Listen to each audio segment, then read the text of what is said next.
श्री गुरु प्रेमानंदे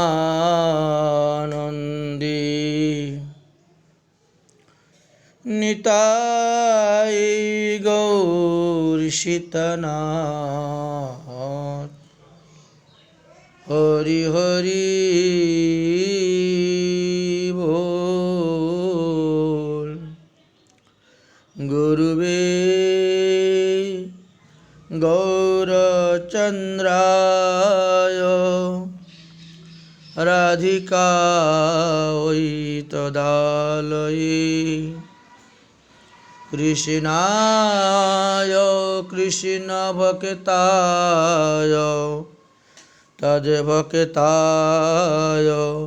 नमो नमः।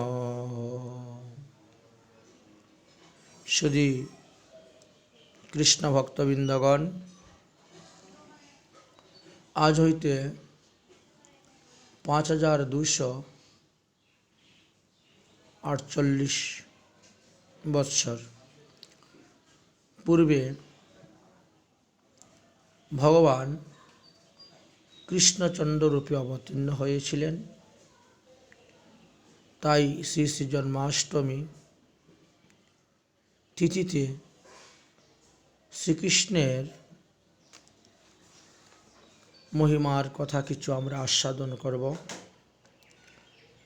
आमरा श्रीमद् भागवत महापुराणेर दशम स्कंदेर तृतीय अध्यायेर 8 नम्बर श्लोकेते पेलाम निशीते तमयुद्भूते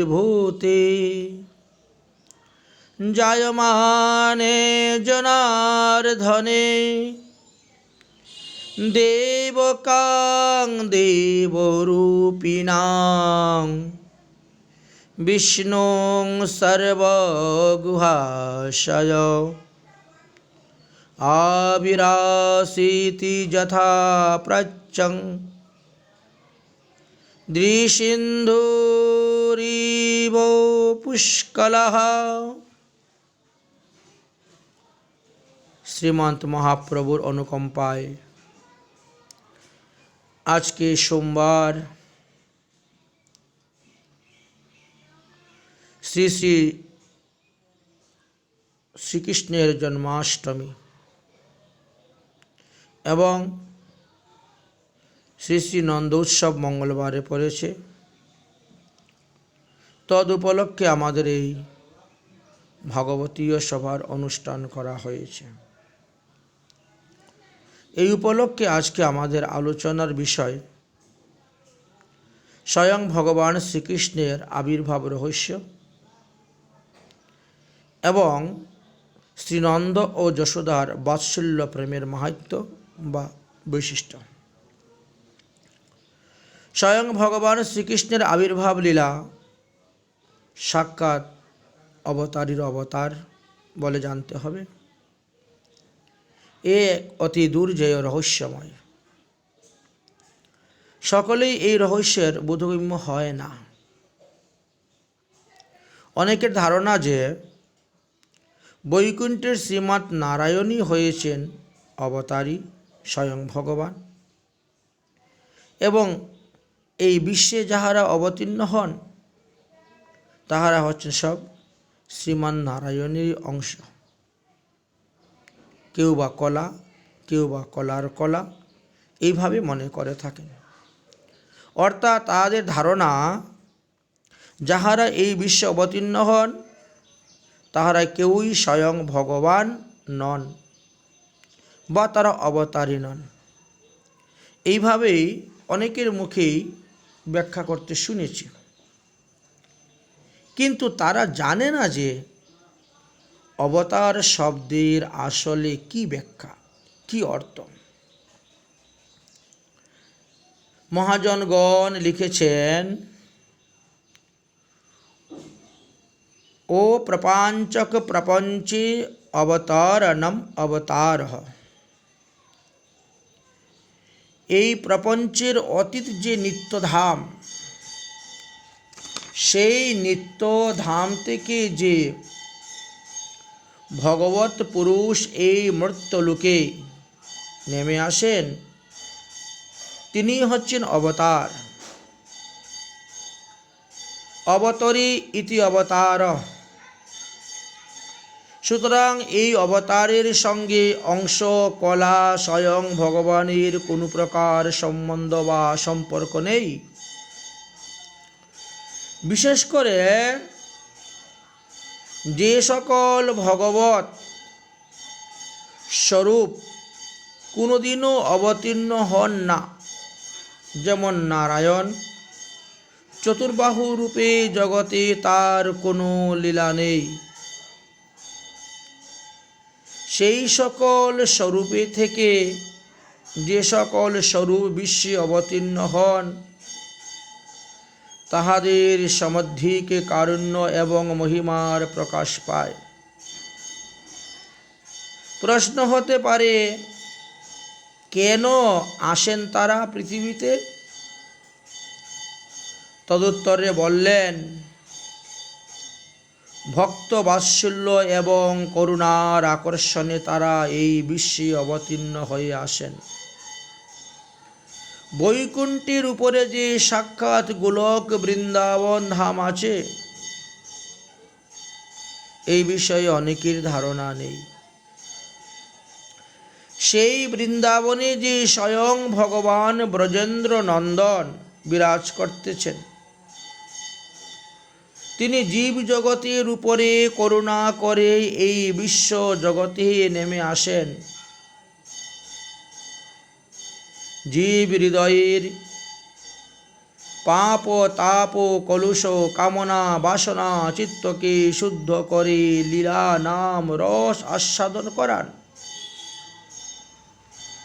প্রেম ভক্তি দান করে স্বচরণে তাদেরকে আকর্ষণ করে নিয়ে যান, চরণে স্থান দেন। এটি কিন্তু অল্প কারুণ্যের পরিচয় নয়, এ এক বিপুল বিশাল করুণা। সুতরাং অবতারের অর্থে অবতারও আসেন, তার অংশ কলাহ আসেন। এখন এই যে স্বয়ং ভগবান অবতরী শ্রীকৃষ্ণ, তার যে আবির্ভাব, এর একটা সুনির্দিষ্ট সময় বা নিয়ম আছে। এই বিষয়ে মহাজনগণ বলেন, ব্রহ্মার এক দিনে তিহু একবার অবতীর্ণ হইয়া করেন প্রকট বিহার। ব্রহ্মার একদিনটি কতদিন? প্রশ্ন আসতে পারে। এই যে সত্য ত্রেতা দাপর কলি যাচ্ছে, আমরা জানি এই চার যুগে একটি দিব্য যুগ হয়। ৭১টি দিব্য যুগে এক মন্বন্তর হয়, আর ১৪ মন্বন্তরে ব্রহ্মার এক দিন হয়। ঠিক ততোধিক সমকাল রাত্রিও হয়ে থাকে। এই দীর্ঘদিনের পরে বৈবস্বত মন্বন্তরে ১৪টি তো মন্বন্তর, তার মধ্যে ৭ মন্বন্তরে অর্থাৎ এখন যেটি বর্তমানে প্রবাহমান, এই বৈবস্বত মন্বন্তরের অষ্টবিংশ চতুর্যুগীয় দাপরের শেষে একবার স্বয়ং ভগবান শ্রীকৃষ্ণ আবির্ভাব হয়েছে বা আবির্ভাব ঘটে। এই যে নিয়ম বা সময়, এর কোনরূপ ব্যভিচার হয় না। সুতরাং সেই নিয়মটি জেনে প্রকৃতি রানী দিনের পর দিন অধীর আগ্রহে স্বয়ং ভগবানের পাদস্পর্শে ধন্য হবেন বলে তার যত সৌন্দর্য যত মাধুর্য প্রকাশ করে গোবিন্দের প্রতীক্ষায় দিন কাটিয়েছেন। সুমেরু হিমালয়াদি যে সকল শৈল শিখরমালা আছে তারাও স্বয়ং ভগবানের মহত্বে আসন পেতে দিয়েছিলেন জীবের হৃদয়ে। বিশাল জলনিধি অনন্ত সিন্ধু স্বয়ং ভগবানের অসীমতায় তার গাম্ভীর্যের স্মৃতি জীবের হৃদয়ে অঙ্কিত করে দিয়েছিলেন। সেই দিনটি এমন এক সুদিন বা অপূর্ব কাল ছিল, যেই দিন সত্যযুগ না হলেও সত্যের ধ্যান তপস্যা, ত্রেতাযুগ না হলেও ত্রেতাযুগের যাগ যজ্ঞ, কলিযুগ না হলেও কলিকালের হরিনাম সংকীর্তন যুগপৎ সবই সেই সময়ে এই ধরনীতেই প্রকটিত হয়েছিল। বিশ্বের যা কিছু ভালো, যা কিছু সুন্দর, সব কিছু একত্রিত করে সৌন্দর্যের মাধুর্যের ডালা সাজিয়ে শ্রী ভগবানের আগমনের প্রতীক্ষা করেছিলেন এই প্রকৃতি রানী। যেমন নবজলধরের সৌন্দর্য, বিহগীর সৌন্দর্য, কুসুম ফুলের সৌরভ, বিকশলয়ে দলের সুকুমার্য,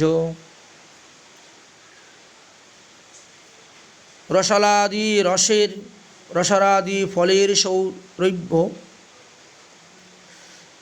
শীতল মৃগমন্ধ সুগন্ধ বাতাসের অপূর্ব সুখস্পর্শ, এইগুলি স্বয়ং ভগবানেরই সৌন্দর্য, মাধুর্য, রূপ, রস, গুণ ইত্যাদি। এই সমস্ত দিয়ে মধুর স্মৃতি জাগিয়ে দিয়েছিলেন মানবীর চিত্তে। এমন একটা সুন্দর দিন শ্রী ভাগবতী আমরা দেখতে পাই। সেই দিন এসেছিল একটা শুভন কাল। কাল যে জগতের পরিণামকে আনয়ন করে, পরিবর্তন আনয়ন করে, এটা দেখা যায় ভাগবতী। এই সচ্চিদানন্দ বিগ্রহ স্বয়ং ভগবান শ্রী গোবিন্দ, তিনিও বিভিন্ন কালে আবির্ভূত হন এবং কালই তিরোহিত হন। তিনিও কালকেই অঙ্গীকার করেন।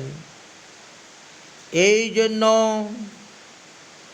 শ্রী ভগবানের অবতরণের সময়ে কালের এত প্রভাব বা এত তত্ত্ব কথা উল্লেখ করে গিয়েছেন।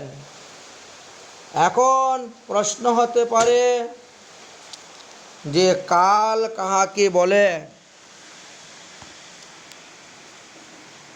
কাল তার ভাণ্ডারে যা ভালো বস্তু ছিল সবই প্রকট করেছিলেন। কাল বলতে সময়, অতীতকাল, বর্তমানকাল, ভবিষ্যৎকাল আমরা বলে থাকি। সেই দিন ছিল রোহিণী নক্ষত্র। সেই দিনটি ছিল বুধবার। সেই দিন গ্রহ নক্ষত্ররাজি সকল উচ্চ উচ্চ স্থানে অবস্থান করে মঙ্গলময় শ্রী ভগবানের আবির্ভাবে নিজেকে ধন্য করেছিল। যে সমস্ত গ্রহগুলি মঙ্গল দান করে তারা নিজেরা সত্য হওয়ার জন্য ওই জগতে কৃতি, অপ, তেজ, মরুত, ভূম, এই যে পঞ্চমহাভূত, এরা সকলেই আপন আপন আনন্দে আপন আপন সাজে সজ্জিত হয়েছিল। দুর্লোক ভূলোকে সবই আনন্দে উন্মত্ত হয়ে পড়েছিল সেই দিন। দেবগণ, গন্ধর্বগণ, কিঙ্করিগণ ভগবানের যশোগাথা গান করেছিলেন। দেবতাগণ, মুনি ঋষিগণ কুসুম বর্ষণ করেছিলেন এই বিশ্বের মাঝে। এইরূপ উত্তম কালে স্বয়ং ভগবান শ্রী ব্রজেন্দ্রনন্দন আবির্ভাব হয়েছিলেন। এই জন্য শ্রীপাদ শুকমুনি বললেন, নিশীতে তমোদ্বিভক্তে জায়মানে জনার্দনে দৈবিকাং দেবরূপিণাং বিষ্ণুং সর্বগুহাশয় আবিরাসিতি যথা প্রচ্ছং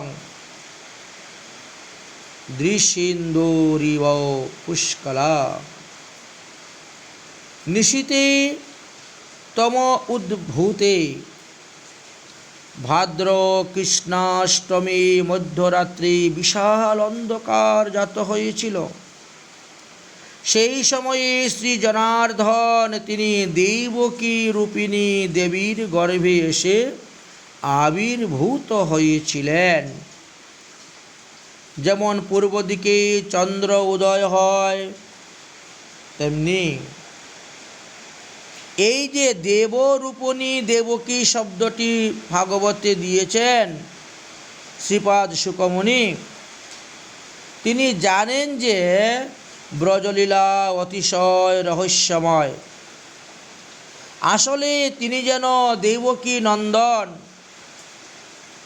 তেমনি তিনি শ্রীমতী যশোদারও নন্দন। যেভাবে এই ভাগবতে বর্ণনা আছে আমরা দেখতে পাই। যদি তলিয়ে না দেখা যায় তাহলে বোঝা যাবে না। উদাহরণস্বরূপ আমরা বলতে পারি বোঝার জন্য, যেমন কংসের কারাগারে দেবকীর গর্ভে ভগবান অবতীর্ণ হলেন, শ্রীকৃষ্ণ আর বসুদেব মহাশয় সঙ্গে অনেক কথাবার্তা হলো সেখানে দেবকীর। বসুদেব মহাশয় শ্রীকৃষ্ণকে গোকুলে এনে নন্দের সূতিকা গৃহের নিকটে পুত্রকে রেখে তার একটি কন্যাকে নিয়ে গেলেন। তাহলে নন্দ, যশোদা, বসুদেব দেবকী পুত্রটিকে লালন পালন করেছে, তার প্রেম প্রকাশ করলেন, এটি বোঝা যাবে। কিন্তু আসলে তা নয়। তিনি যেমন দেবকী নন্দন, তেমনি তিনি যশোদারও নন্দন। এটি ভাগবতেই পাওয়া যায়। নন্দপত্নাং যশোদায়াং মিথুনম সমপদ্যত। জামলতন্ত্রতে দেখা যায় যে নন্দপত্নী যশোদার 2টি সন্তান জাত হয়েছিল ভাদ্র কৃষ্ণাষ্টমী মধ্যরাত্রে। যেটি পুত্র সেটি স্বয়ং ভগবান, আর যেটি কন্যা সেটি হচ্ছেন মহামায়া। এই যে দেবকাং দেবরূপিণাম শব্দটি দিয়েছেন, দেবরূপিণী মানে সচিদানন্দময়ী দেবকী।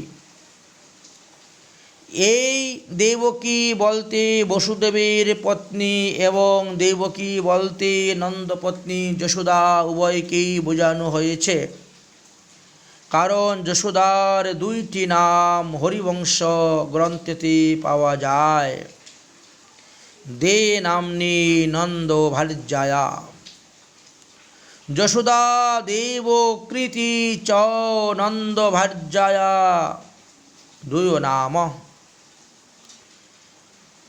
একটি যশোদা আর একটি ছিল নাম দেবকী। এই যে দেবকী নাম নন্দ ভার্যার, এই জন্য এই নামের সম্যক সখ্য হয়ে বসুদেব পত্নীর সঙ্গে সম্পর্ক ছিল।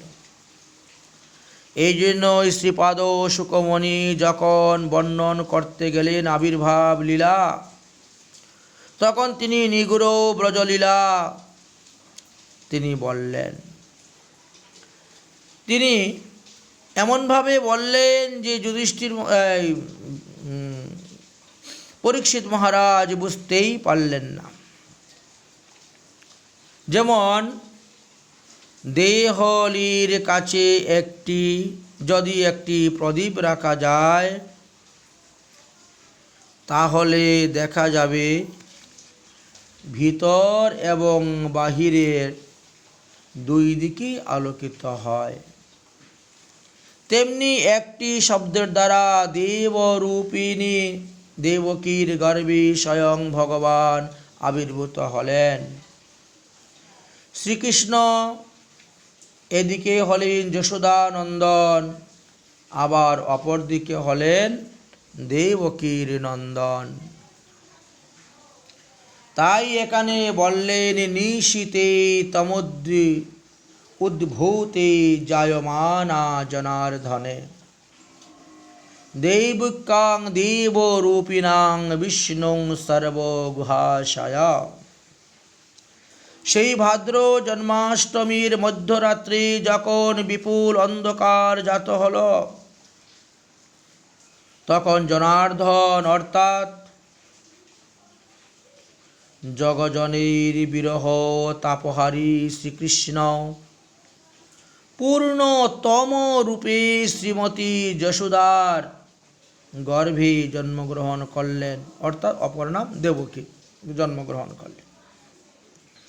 এই সমকালে সর্বগুহাশয় অর্থাৎ ইন্দ্রিয়ার অতীত বসুদেব নন্দের বসুদেব ভার্যা দেবকীতে আবির্ভাব হওয়ারও স্পষ্ট বর্ণন পাওয়া যায়। শ্রীপাদ শুকদেব মুনি ব্রজলীলা অতি ঘোর বলে যশোদানন্দনের আবির্ভাবটি অতি গূঢ়রূপে বর্ণন করেছেন। রহস্যময় তত্ত্ব রহস্যের মধ্যে রাখা তার পরম বাকশক্তির পরিচয় ছিল। অতএব দুটি পুত্র সন্তান আর একটি কন্যা সন্তান পাওয়া যাচ্ছে। আসলে আরও একটা পুত্র সন্তান কি হলো? মহাজনগণ সিদ্ধান্ত করলেন, যখন শ্রীকৃষ্ণ আবির্ভাব হলেন তখন তো 4 হাত সন্তান, ঠিক বালক কিন্তু 4 হাত। এই 4 হাত দেখে কারো বুঝতে অসুবিধা হলো না যে ইনি ভগবান। স্বয়ং ভগবান জেনে বসুদেব দেবকী স্বপুত্রকে স্তুতি করলেন।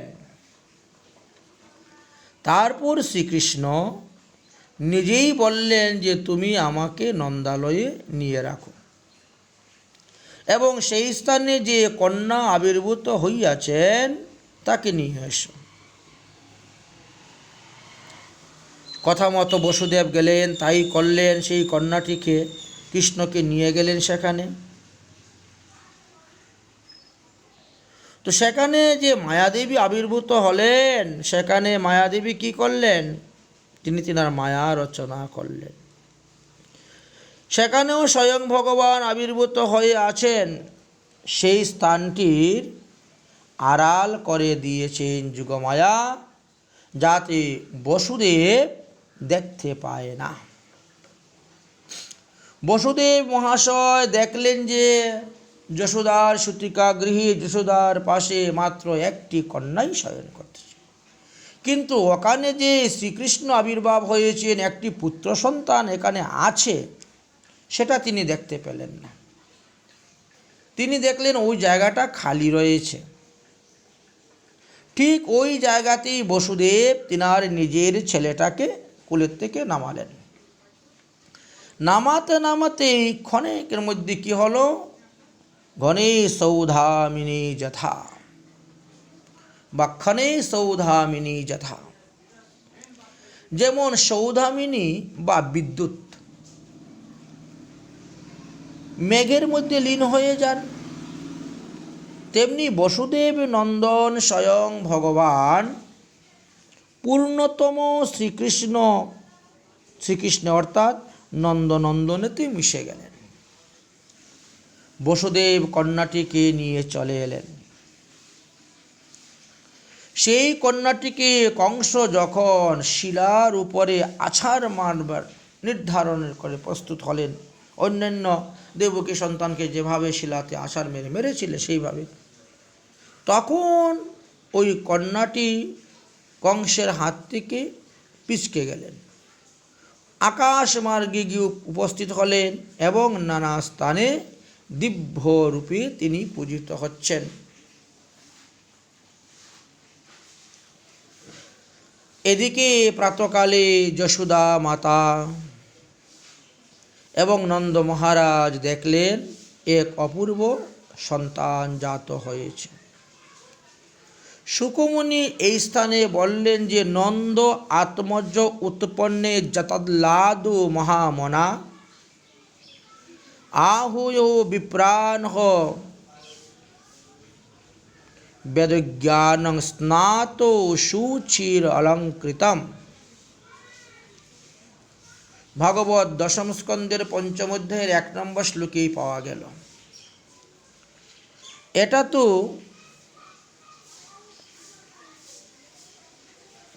শুকমুনি বলছেন, ভাগবতে আমরা দেখতে পেয়েছি।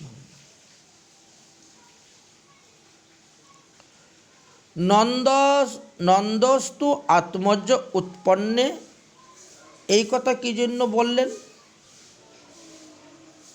ব্যাখ্যাকার বললেন যে এটি ভিন্ন উপক্রমে তু কার শব্দ ব্যবহার করা হয়েছে, এখানে তুকার শব্দটি বলেছিলেন। আচ্ছা, শুকমুনি বললেন মহারাজ শুনলে তু, এখানে বসুদেবের গৃহে অর্থাৎ কংসের কারাগারে আবির্ভূত হলেন স্বয়ং ভগবান। তারা স্তুতি করলেন ভগবান জেনে, কিন্তু যখন সেখানে অর্থাৎ নন্দালয়ে পূর্ণতম রূপে ভগবান আবির্ভূত হলেন, যশোদা নন্দ মহারাজ তখন সেই সন্তানকে দেখলেন, তখন তারা সন্তানের কল্যাণের জন্য জাতকর্মাদি করতে লাগলেন। ওখানে ঐশ্বর্য জ্ঞান নেই, মাধুর্য, কারণ এটি ভিন্ন উপকরণ, দুই স্থানে দু রকম, দুটি আলাদা। একটা মাধুর্য রাজ্যের কথা বলা হয়েছে আর একটা ঐশ্বর্য রাজ্যের। এই যে ঐশ্বর্য রাজ্য, ওটা তো ব্রজে নেই। ঐশ্বর্য আর মাধুর্য দুটি আলাদা জিনিস, ভিন্ন ভিন্ন এদের স্বরূপ। প্রশ্ন হতে পারে যে ঐশ্বর্য কাকে বলা হয়? মহাজনগণ লেখলেন ঈশ্বর অয়মিতি তা অনুসন্ধানে সতি সম্ভব গৌরবোদয়াং শ্রিয় ভাবস্বাতি শীতলং ইয়ৎ প্রতিপদ্যাতি তৎ ঐশ্বর্য জ্ঞানম। ইনি ঈশ্বর, এটি যদি জানা যায় তখন ওই ভাবটি শৈথিল হয়ে যায়। বসুদেব মহাশয় এবং দেবকী দেখলেন 4 হাত পুত্রের, অতএব সেখানে ঈশ্বর জ্ঞান চলে আসলো। এ তো সাধারণ বালক নয়, এ তো আমাদের বালক নয়, তবে সে আমাদের পুত্ররূপে এসেছেন। অতএব ওই যে পুত্র জ্ঞান, সে একটা সম্বন্ধ মাত্র, এটি সংকুচিত হয়ে গেল, শৈথিল্য হয়ে গেল। ছেলেকে কি কেউ কোনোদিন স্তুতি করে? না, লালন পালন করে। স্তুতি করতে লাগলেন বসুদেব দেবকী। বৃন্দাবনে তো যশোমাতার মাধুর্য জ্ঞান, তার মাধুর্য জ্ঞান কাকে বলা হয়, এর সংজ্ঞা কি? মহাজনগণ বললেন ঈশ্বরমিতি অনুসন্ধানে আপি সম্ভ্রমম গন্ধ সানুগদাম স্বীয় ভাবৈশ্বাস্থিত ইয়ৎ প্রতিপদ্যাতি তৎ মাধুর্য জ্ঞানম। যদিও এরা দেখলেন এ ঈশ্বর, ঐশ্বর্যই দেখলেন, তথাপিও এদের ভালোবাসা এত অধিক যে এদের সম্বন্ধ জ্ঞানটা অর্থাৎ পুত্র জ্ঞানটা সংকুচিত হয়ে যায় না। সব সময় এদের সন্তান বলেই মনে হয়। এই হলো মাধুর্য জ্ঞান। এই ব্রজলীলার বিশিষ্ট মহামহিমা আমরা এইভাবে দেখতে পাই। সুতরাং একটা ভিন্ন উপকরণ সুখদেব এখানে দিলেন। এই ভিন্ন রাজ্যের কথা মহারাজ, এখন মাধুর্যের শ্রুতে গা ঢেকে শুনতে হবে ব্রজলীলা। প্রথমেই বললেন নন্দস্তু, এর নাম নন্দ। ব্যাখ্যাকার লিখলেন নন্দ ইতি জগত ইতি নন্দ। যিনি সারা বিশ্বকে আনন্দিত দান করেন তাহাকে নন্দ বলা হয়। এই নন্দ মহারাজ জগৎকে কতখানি আনন্দ দিয়েছিলেন। সেই সর্ব ঐশ্বর্য গগনের যে কৃষ্ণর বিহঙ্গম স্বয়ং ভগবান, সেই তিনি নন্দ মহারাজের বাৎসল্য প্রেমপাদে ধরা পড়ে গেলেন। চিন্ময় লোকের থেকে বিশ্ব জগতে আবির্ভূত হয়েছেন।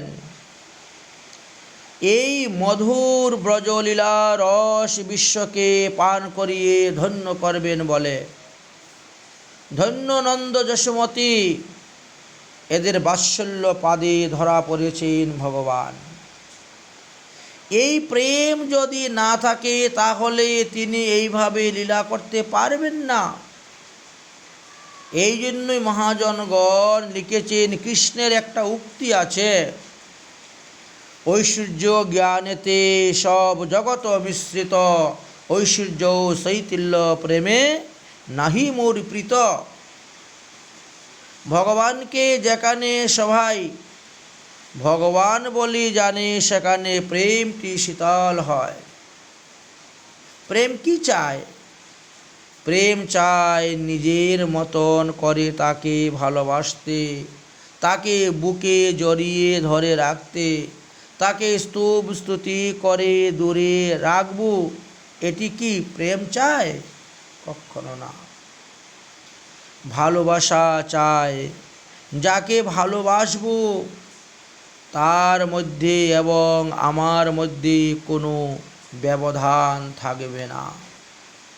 ভালোবাসা দুটি প্রাণীকে একটি চাকে ঢালাই করে মিলিয়ে দেয়, তবেই তো ভালোবাসার উৎকর্ষ। সুতরাং ঐশ্বর্য জ্ঞানেতে সংকুচিত প্রীতি, ঐশ্বর্য জ্ঞান এলে প্রেম সংকুচিত হয়ে যায়। তাই ভগবান বলছেন, আমারে যে বড় মানে আপনাকে হীন, প্রেমবশ আমি তার না হই অধীন।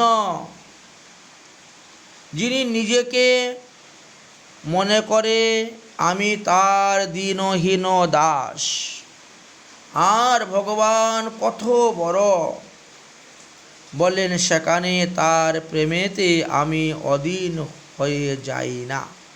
কারণ আমি তো শুদ্ধ প্রেমেতে বশীভূত।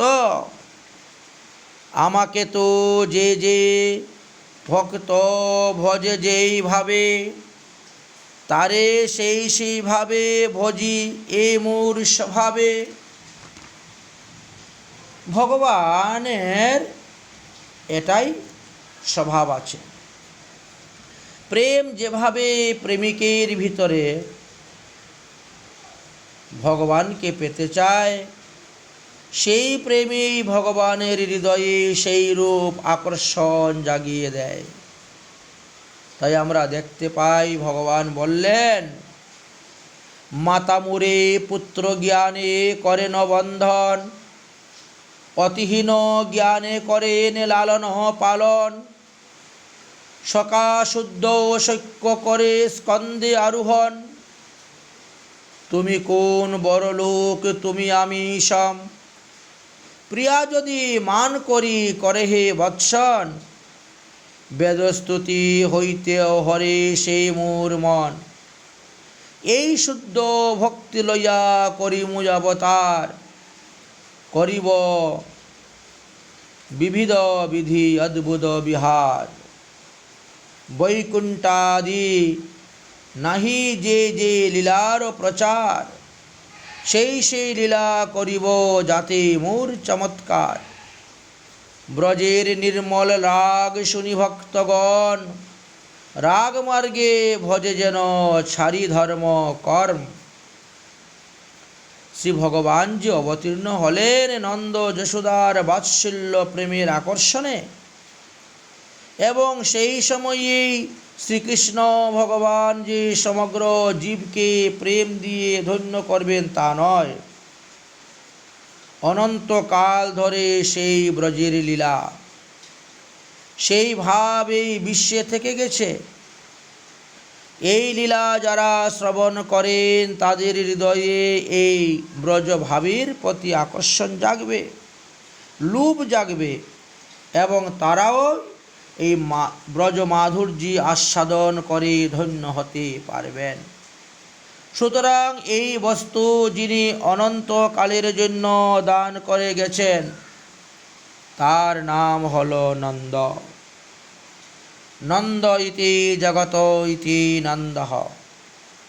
তারপরে শুকমুনি মহারাজ পরীক্ষিতকে বললেন, হে রাজন, সন্তান জাত হওয়ায় স্তব স্তুতি করলেন দেবকী বসুদেব, কিন্তু নন্দ মহারাজ কখনো স্তব স্তুতি করলেন না।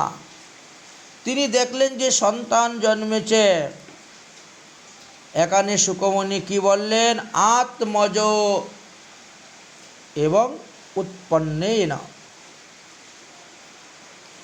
শ্রী বৈষ্ণব তুষণী টিকাতে আমাদের গোস্বামী পাদগণ ওই আত্মজ শব্দ এবং উৎপন্নে এই শব্দ দুটি নিয়ে বিস্তার ব্যাখ্যা করে লিখেছেন। আত্মজ কাকে বলা হয়? তত্রাত্মজো তমোপন্নম তমাত্মজো তেনুৎপন্নম তয়িতার্থত্রয়ম প্রত্যেকানাভ্যাম ব্যঞ্জেতে নিরুক্তপল্লবাৎ। এই টিকাটিকে যদি অন্বয় করা যায় তাহলে আমরা আত্মজ শব্দের ব্যুৎপত্তি, অর্থ, কারণ সব আমরা বুঝতে পারব। উৎপন্ন শুকমুনি তো বলে দিলেন যে স্বয়ং ভগবান নন্দনন্দন রূপে আবির্ভূত হয়েছেন। নন্দ মহারাজ দেখলেন আমার ছেলে জন্মেছে, পুত্র উৎপন্ন হয়েছে, পুত্র জাত হয়েছে, কিন্তু আসলে আত্মজকে উৎপন্নটা কি? ব্যাখ্যাকার বললেন যে এটি বুঝতে হবে যে আত্মজ কাকে বলা হয়। প্রাকৃত সন্তান, পিতার ঔরসে এবং মাতার সুন্নীতি তার দেহটা সৃষ্টি হয়, তাকে আত্মজ বলা হয়। জগতে যারা উৎপন্ন হয় আত্মজ হয়ে, সেই দেহটি ধীরে ধীরে গর্ভে বর্ধিত হয়। সময়ে সেই দেহের উপরে এসে বসে আত্মা। আত্মা তো চিৎ বস্তু, দেহটা জড়, তাই আলাদা। আত্মার আগমনে দেহটা চেতনাময় হয়। তার মধ্যে মাতৃগর্ভ থেকেই সেই দেহটা যখন নিঃসৃত হয় তখন তাকে বলা হয় আত্মজ বা সন্তান। ভগবানের কি এইভাবে জন্ম হয়েছে? প্রশ্ন আসতে পারে। বললেন যে না না, ভগবান তো সচ্চিদানন্দময়, তিনি আত্মজ হলেন কি করে? তার আত্মজ শব্দটা এখানে প্রয়োগ করলেন কেন সুকমণি? ভগবান তো আত্মজ হতে পারেন না। মহাজনগণ বললেন, হ্যাঁ হন, কখনো কখনো হন। এটি হলো ভাবের বস্তু। ভাবেতেই তো তিনি ধরা পড়েন। ভাব অঙ্গের একটি প্রেমের আকর্ষণ বস্তু।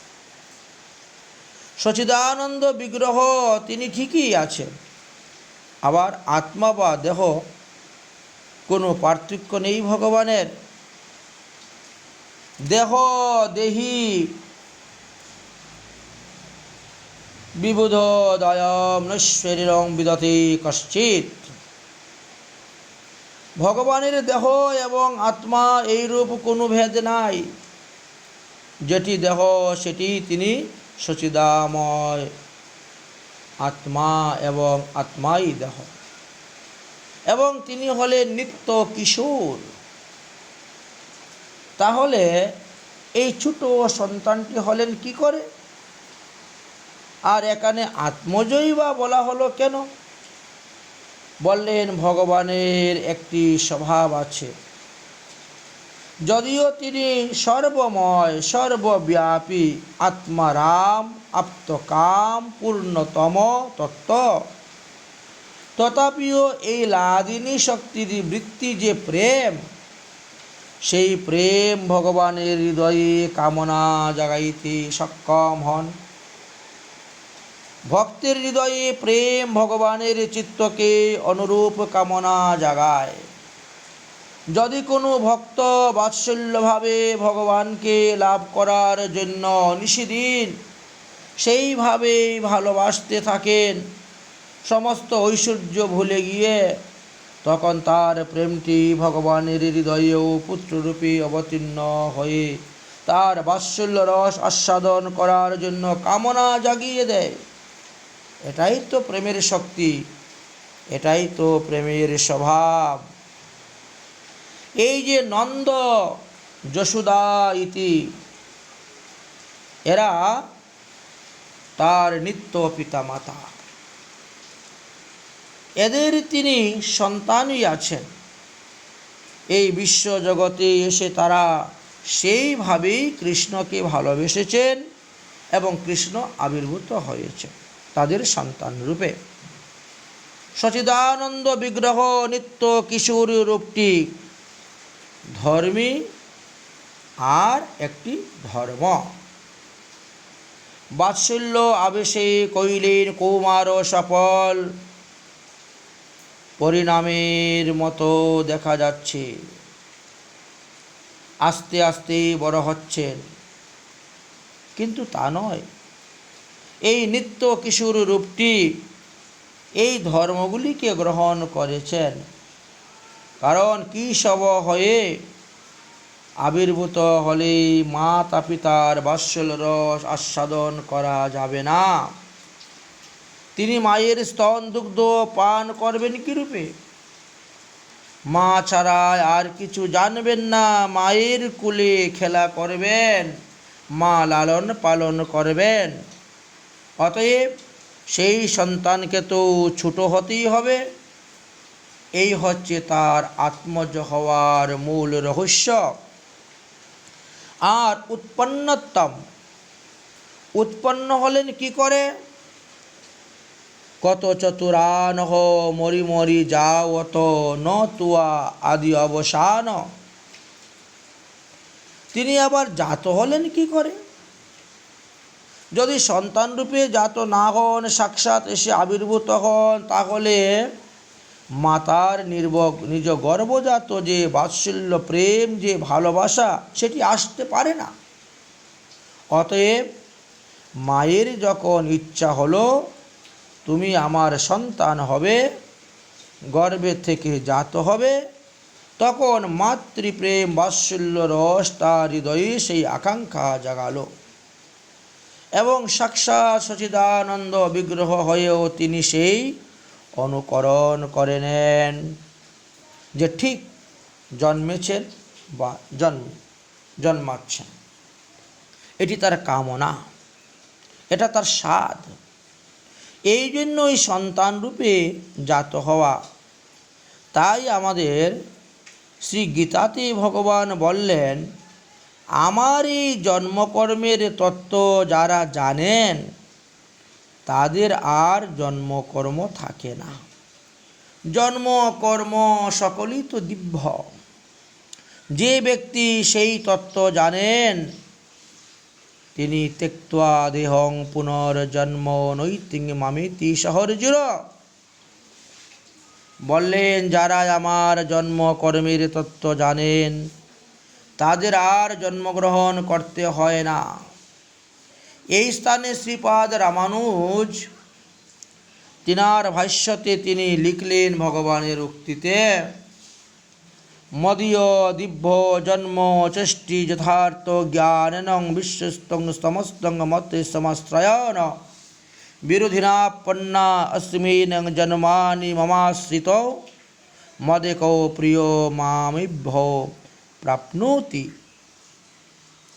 এই যে টিকাকার টিকা লিখলেন, এই টিকার দিকে লক্ষ্য রেখে যদি আমরা আলোচনা করি তাহলে কি বললেন মহাজন? ওই গীতার টিকাতে দিয়ে জন্ম কর্ম সবই দিব্য সেই কথাই বললেন।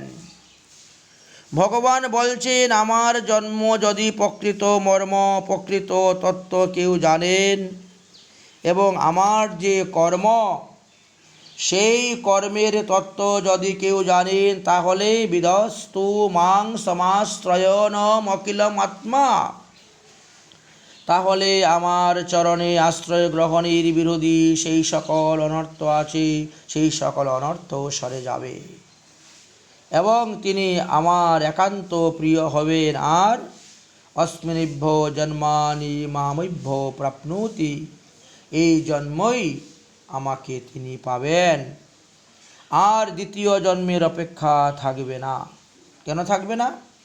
বললেন, এই যে ভগবান বললেন যিনি আমার জন্মকর্মের তত্ত্ব জানেন তার জন্মকর্ম থাকে না, এই জন্যই এই কথা জানাতে চাইলেন। তাহলে সেই জন্মকর্মের প্রকৃতি তত্ত্বটা কি? এখানে শুকমণি বললেন যে ছেলে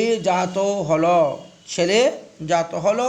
বসুদেব মহাশয় স্তুতি করলেন আর নন্দ মহাশয় আনন্দে আত্মহারা হয়ে পুত্রের জাতকর্ম সংস্কার করাইতে লাগলেন সন্তানের মঙ্গলের জন্য।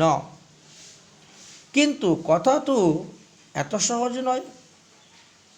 এই কথাটা সাক্ষাৎ স্বয়ং ভগবান আসছেন সন্তান হয়ে, অতএব এই তত্ত্ব জেনে নিতে হবে। তত্ত্বের উপরেই তো রসের প্রতিষ্ঠা। তত্ত্ব না জানলে তো রস হইবে না, লীলা হবে না। সুতরাং জানতে হবে এখানে আসল তত্ত্বটা কি।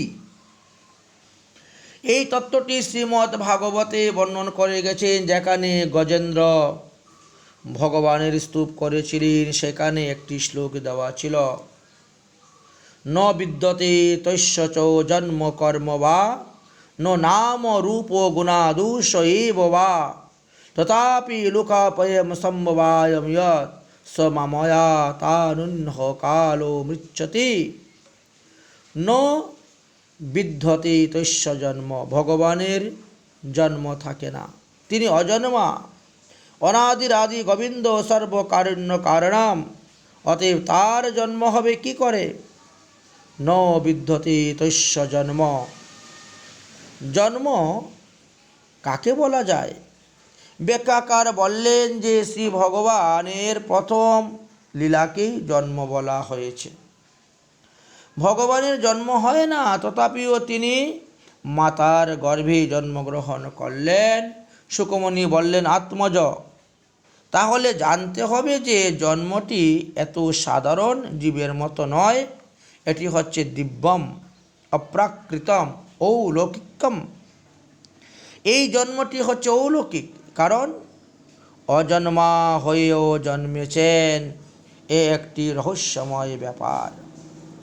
এইরূপ বাৎসল্য প্রেমের অপূর্ব লীলা প্রেমই সচিদানন্দ ভগবানকে তার মাতা পিতার বাৎসল্য ভাবের অনুরূপ চাচে ঢালাই করে দিয়েছেন। এই হয়েছে জন্মের প্রকৃতি তত্ত্ব। ন বিদ্যতে যস্য কর্ম। কর্ম কাকে বলা হয়? অপূর্ণ ব্যক্তির পূর্তি হেতু যে চেষ্টা তার নাম হয় কর্ম। ভগবান বললেন সত্যপূর্ণ, তার কোনো কর্ম নাই, তথাপিও এই অসুর মরণলীলা, ভক্ত তুষণ লীলা ইত্যাদি ভিন্ন ভিন্ন লীলা আমরা দেখতে পাই এবং এইগুলাকে কর্ম বলেই আমরা মনে করি।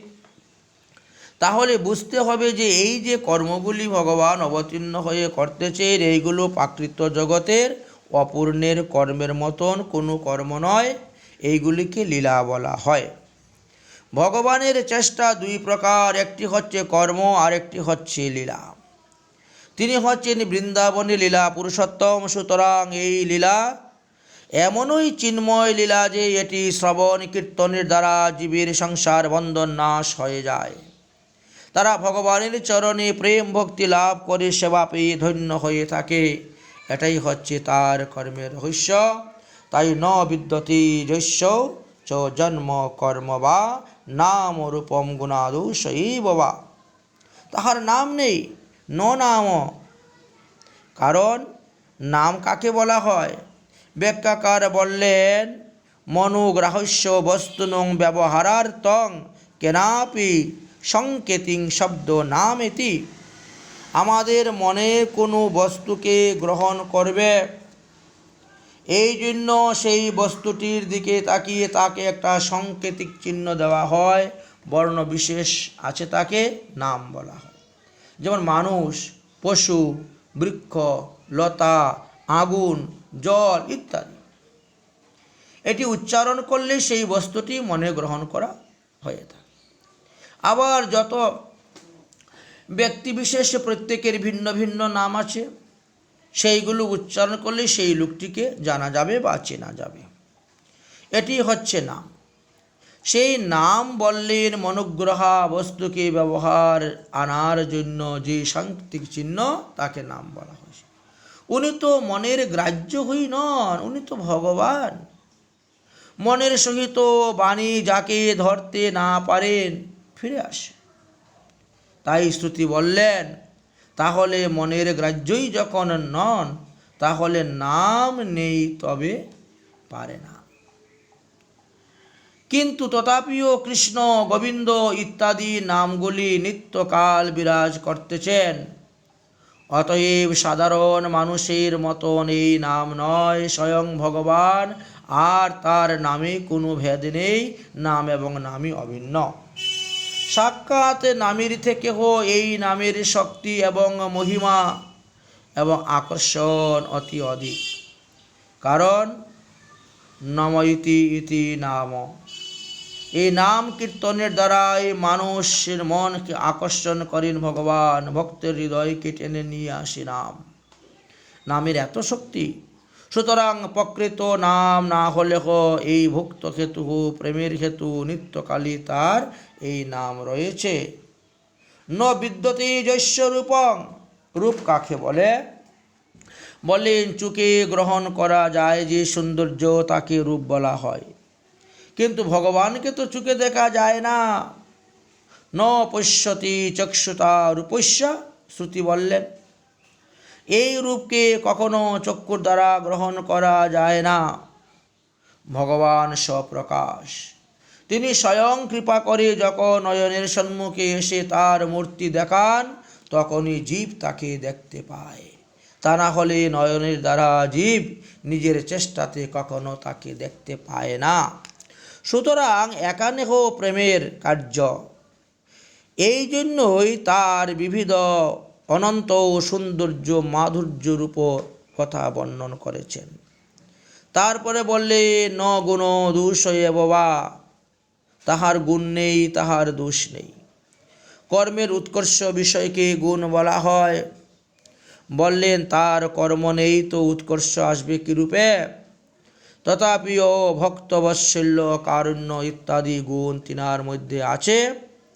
সেটি এই কারণ, তার দোষ তো নেই, গুণময় ভগবান।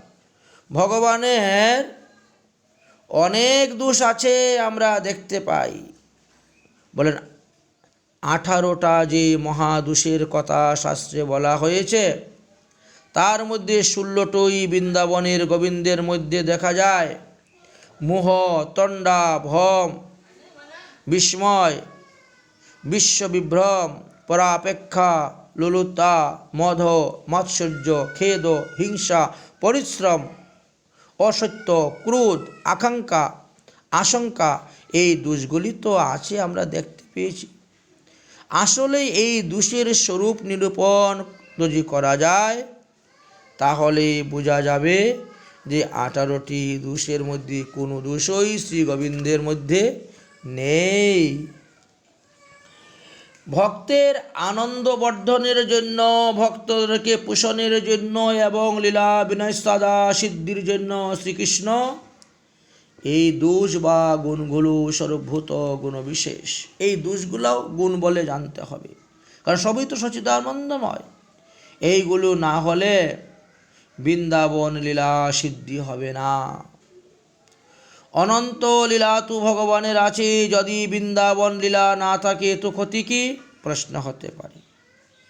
তাহলে ব্রজলীলা না হলে শ্রীকৃষ্ণের স্বয়ং ভগবত্তা সিদ্ধি হবে না? যদি বৃন্দাবন লীলা না হয় তো তার এত গুণ আছে, অনন্ত গুণ, এইগুলো দিয়ে কি অভাবটাকে পূরণ করতে পারবেন না?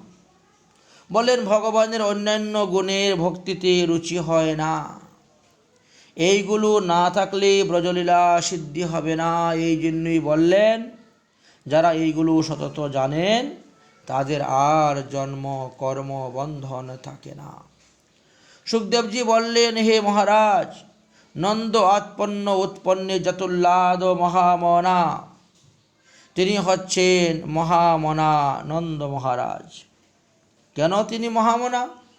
ভাগবতে এই কথা বলা নেই, কিন্তু আমাদের জীব গোস্বামী পাদ গোপাল চম্পনীতে লিখলেন যে নন্দ মহারাজের বয়স হয়েছে গেল, নন্দ যশোমতীর কোনো সন্তান হয় নাই, তখন প্রজাগণ এই উপনন্দাদি সকলে মিলে বুদ্ধি করে যুক্তি করলেন, পুত্রেষ্টি যাগ করলেন, তাতে নন্দ যশোমতীর একটি পুত্র সন্তান হল। কিন্তু নন্দ মহারাজ উদাসীন, বাইরে পুত্রেষ্টি যজ্ঞের আয়োজন হচ্ছে কিন্তু নন্দ মহারাজ সেখানে যাননি। যশোমতী মাতা প্রশ্ন করছেন যে সকলেই পুত্রেষ্টি যাগ করছে, তুমি নিজে তো সেই পুত্রেষ্টি যজ্ঞের হুতা, তো তুমি ঘরের মধ্যে বসে আছো কেন? উনি বললেন, ওই যজ্ঞের দ্বারা যে কর্মফল সঞ্জাত হবে সেই সন্তান লাভে আমার কোনো ইচ্ছা নাই। তাহলে সন্তান লাভ করতে আপনি চান না কি? বললেন চাই, তবে সেই সন্তান ওই পুত্রেষ্টি যজ্ঞে জন্মায় না। দেখো যশোমতী, তুমি আমার অর্ধাঙ্গিনী, তোমায় কোনো কথা বলতে আমার সংকোচন নেই, আমি সব সময় এটাই দেখতে পাই। তুমি কি দেখতে পাও জানো? শুনো তাহলে। সেই স্বপ্নের বৃত্তান্তের কথা আমি তোমাকে বলি। স্বপ্নে জাগরণে একটি সন্তানকে আমি দেখতে পাই, সেই দৈবাতি দৈব্য ইন্দ্র নীলমণি কান্তির ছটা যিনি সারা জগৎকে উদ্ভাসিত করে রাখে। নারায়ণের থেকে যার বেশি রূপ, বেশি গুণ, বেশি মাধুর্য, সেই কথা কি আর মুখে আনা যায়? শয়নে স্বপনে দেখি যেই সন্তান তোমার কোলে শুয়ে স্তনপান করছে আর খেলা করছে, তুমি তাকে লালন করছো। আবার কোনো সময়ে আমার কোলেও খেলতেছে। সেই দিন থেকেই ওই সন্তানের জন্য ওই চিত্তটি আমার এত লালায়িত যে অন্য সন্তান আমি চাই না। যশোমতী, তোমায় জিজ্ঞাসা করি, আচ্ছা তুমি কি কোনো দিন এইরূপ স্বপ্নে দেখেছ? যশোমতী মাতা বললেন, আর্যপুত্র, আমি সংকোচ নেহে বলি নাই, এটি আমার কথা, আমিও এইভাবে স্বপ্ন দেখেছি। ভাবনার অতীত সেই যে সন্তান, তা তুমি বললে ঠিক সেই আমার কোলে খেলা করছে, স্তন্যপান করছে, আমার কোনো কুল আলোকিত করেছে আর ইন্দ্র নীলমণি কমলের মতন শোভা পাচ্ছে। কে আমাদের মনকে এইভাবে বিকারগ্রস্ত করেছে? সে কে? যশোমতী দেবী এইভাবে বললেন। নন্দ মহারাজ বললেন, দেখো যশোমতী, তুমি যখন